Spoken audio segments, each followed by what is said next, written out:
भारत की सबसे बड़ी फिनटेक कंपनी पेटीएम के यूजर्स के लिए अच्छी खबर नहीं है। रिजर्व बैंक ऑफ इंडिया ने पेटीएम पेमेंट्स बैंक की सभी सर्विसेज पर रोक लगा दी है। सिर्फ ट्रांसफर और विड्रॉल ही अलाउड है, लेकिन आप 29 फरवरी 2024 से अपना पेटीएम वॉलेट या फास्टैग टॉपअप नहीं कर पाएंगे। साथ ही आप अपने पेटीएम पेमेंट्स बैंक में पैसे भी डिपॉजिट नहीं कर पाएंगे। नमस्कार दोस्तों, मैं हूं एडवोकेट मोहित भंडारी और आज की इस वीडियो में हम बात करेंगे कि आरबीआई के पेटीएम पर होने वाले एक्शन का पेटीएम के यूजर्स पर क्या असर पड़ेगा। तो चलिए आज का ये वीडियो स्टार्ट करते हैं। आरबीआई ने जो पेटीएम पर यह सख्त एक्शन लिया है, इससे पेटीएम यूजर्स के मन में कई सवाल उठ रहे होंगे। आज हम उन सवालों को एड्रेस करेंगे। क्या पेटीएम से यूपीआई पेमेंट पॉसिबल है? आरबीआई के एक्शन का उन यूजर्स पर असर पड़ सकता है जिन्होंने अपने पेटीएम पेमेंट्स बैंक को यूपीआई के साथ लिंक कर रखा है। आप 29 फरवरी 2024 तक अपने पेटीएम पेमेंट्स बैंक में पैसा ट्रांसफर कर सकते हैं। इसके बाद इसे खत्म होने तक इस्तेमाल भी कर सकते हैं।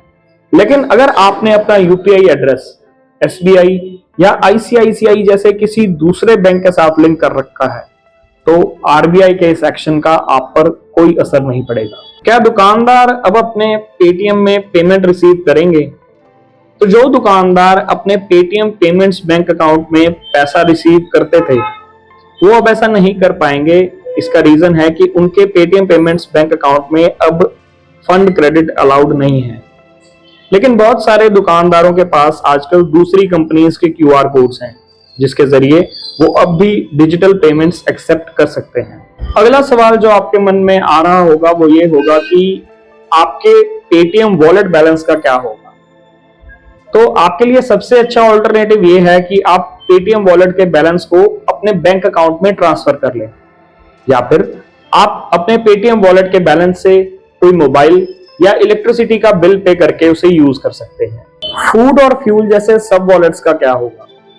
तो आरबीआई ने पेटीएम को किसी भी प्रीपेड इंस्ट्रूमेंट में फंड एक्सेप्ट करने से रोक दिया है।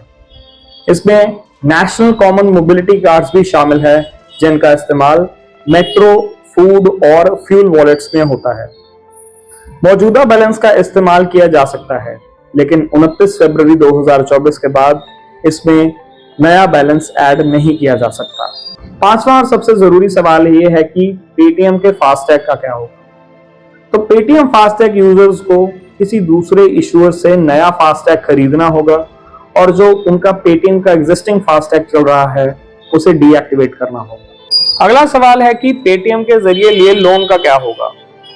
तो इसका जवाब है कि पेटीएम से जो आपने लोन लिया है वो पेटीएम का लोन नहीं है, वो थर्ड पार्टी लेंडर का लोन है, जिसका आपको कंटिन्यूअसली रीपेमेंट करते रहना होगा, क्योंकि अगर आप ऐसा नहीं करेंगे तो आपका क्रेडिट स्कोर अफेक्ट हो सकता है। अगला सवाल है कि म्यूचुअल फंड्स और स्टॉक सर्विसेज का क्या होगा।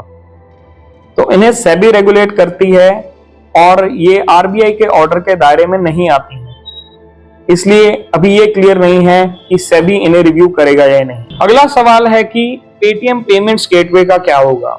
इसका जवाब है कि कुछ बड़े सरकारी प्लेटफॉर्म्स के पास मल्टीपल पेमेंट गेटवेज होते हैं।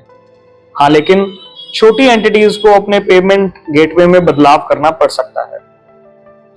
आज हमने डिस्कस किया उन सवालों को कि पेटीएम पर आरबीआई ने जो बड़ा एक्शन लिया है उससे आपके Paytm payments bank, Paytm wallet balance और फास्टैग जैसी सर्विसेज पर क्या असर होगा।